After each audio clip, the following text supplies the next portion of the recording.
आज की वीडियो इमरान रियाज की रिहाई के फ़ौरन बाद दोबारा गिरफ्तारी पर है। क्या इमरान रियाज ज़िंदा बच पाएगा या वो कहीं पुलिस तशद्दुद में मारा जाएगा? इमरान रियाज ने क्योंकि मुल्क के सुपर इदारों को ज़िद कर रखा था, इसकी वजह से उस पर पाकिस्तान में 18 इलाकों में एक ही किस्म के मुकदमा दर्ज करा रखे हैं। आप देख रहे हैं साफ़ी डेयरी यूट्यूब टीवी चैनल। मैं हूं सैयद इरशाद बुखारी। हो सके तो आप मेरे चैनल को सब्सक्राइब कर लीजिए। इमरान रियाज जो कि एक सीनियर एंकर है और एक बहुत ही अच्छा साफ़ी है, उसका यूट्यूब टीवी चैनल भी काफ़ी अच्छा चल रहा था और उसे खूब अर्निंग भी हो रही थी। उसे किसी पार्टी का आलाकार बनने की ज़रूरत ही नहीं थी, मगर उसने अपने यूट्यूब टीवी चैनल में मस्बत सहाफ़त की बजाय मनफी सियासत को मनफी सहाफ़त को फ़रोग़ दिया और उसने इदारों को ज़िद कर रखा था।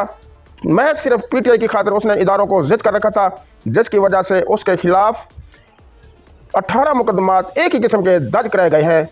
अटक केस में उसको अदालत ने न सिर्फ रिहाई दी है बल्कि उसका मुकदमा भी खारिज करने का हुक्म दिया था। उसके बावजूद जब वो अदालत से बाहर आया तो उसे चकवाल की पुलिस गिरफ्तार करके चकवाल ले गई है, जो कि बहुत ही सख्त परेशानी का सबब बना हुआ है। इमरान रियाज बाहर अपने दोस्तों से, साथियों से और पीटीआई वर्कर से ये कह रहा था कि अब हमारी मुलाकात चकवाल में होगी।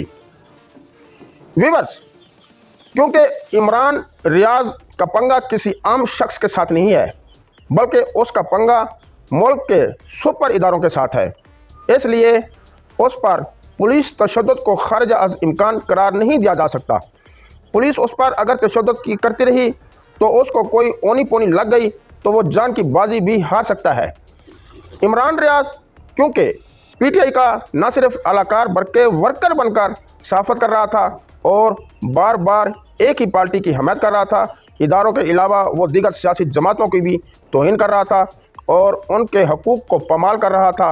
इस पर उसके ख़िलाफ़ 18 मुकदमात एक ही दफ़ात और एक ही जैसे दर्ज कराए गए हैं।